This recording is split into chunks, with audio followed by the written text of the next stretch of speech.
adventure in time travel. Today I'm going to feature the first in a series of some basic online lyre lessons. And the lyre I'm going to feature is this amazing beauty. This is handmade in Greece by a company called Luthieros, Ancient and Modern Music Instruments. They have a store on Etsy where you can buy one of these amazing beasts. Now, Luthieros have been manufacturing these ancient Greek lyres as part of a project of theirs called the Lyre 2 project. In short, the Lyre 2 project, in which I'm collaborating, is dedicated to reintroducing the lyre of antiquity back into our much more bland modern world. And it's about time as well, because they're amazing instruments.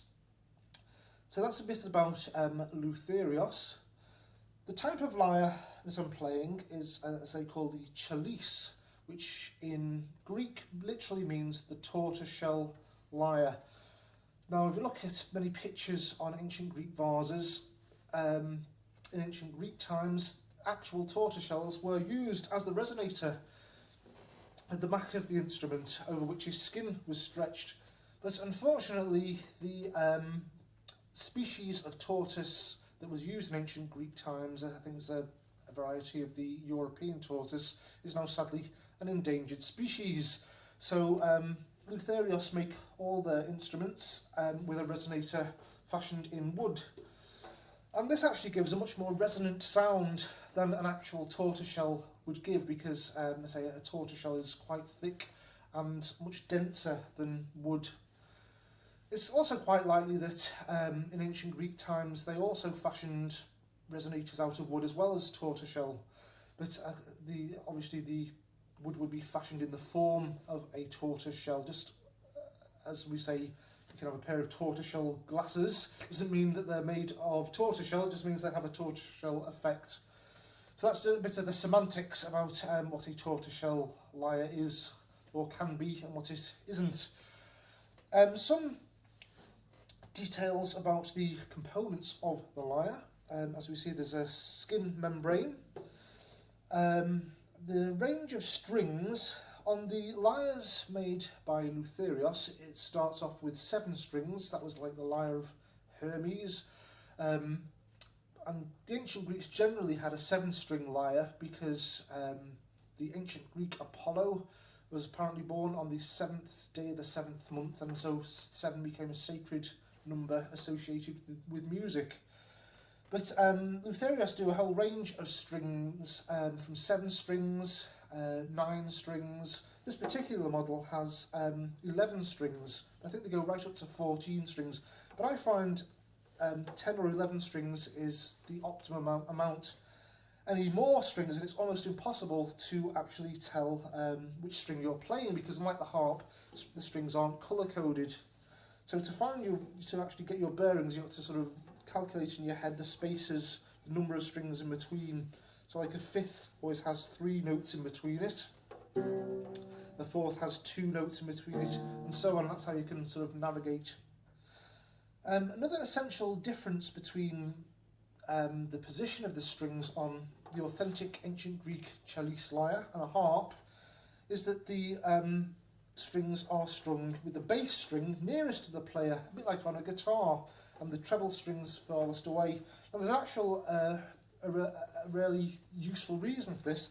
That's because the resonance of the instrument can be felt with the bass strings nearest to the player, whereas on a harp the path of resonance is different. So as you're actually playing the instrument, you can actually feel the music as well as playing it. Very clever people the ancient Greeks were. Some more about the components of the lyre. In ancient Greek times, the tuning pegs usually had sort of ox hide, which you had to sort of fiddle around with to actually get the thing in tune. Sometimes they had like a tuning stick inserted into the little leather band to help you a little bit, but it was still a very slippy method. So in order to actually manufacture these beautiful instruments on demand and to make it more feasible to play, Luthieros used these very elegant looking friction pegs, but actually look rather like the original tuning sticks that would have been inserted into the string spool, so very aesthetically pleasing all round. They also, Luthieros, make these wonderful things called teleman, I think I've pronounced that right, which is basically a strap that the left hand snugly fits in, because as we're going to talk about lyre playing techniques, basically you do a combination of finger pluck tones with the left hand.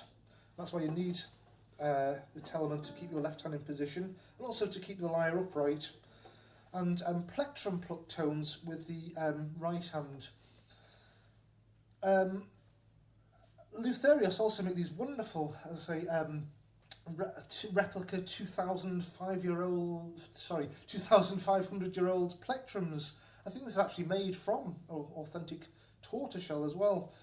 It's either tortoiseshell or bone, and I found these much more easy to use, in fact, than modern guitar picks, because you can actually play a chromatic scale with them. You can use because they've got they're much denser in mass than, say, a modern guitar pick. They can be used as a fret on the string. So, for example, if I play an open string there, hold this about an inch higher up, I can play a semitone below it.